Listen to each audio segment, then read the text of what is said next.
வருகின்ற வல்வினையும் கந்தன் என்று சொல்ல கலங்குமே.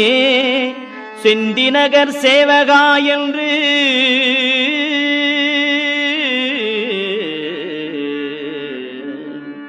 செந்திநகர் சேவகா என்று திருநீறு அணிவார்க்கு மேவவாராதே வினை.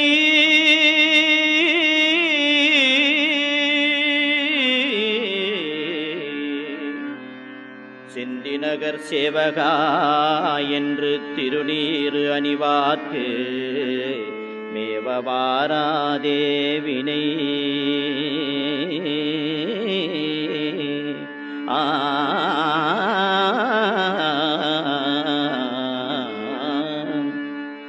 வந்த வினையும் வருகின்ற வல்வினையும் கந்தன் என்று சொல்ல கலங்குமே. செந்திநகர்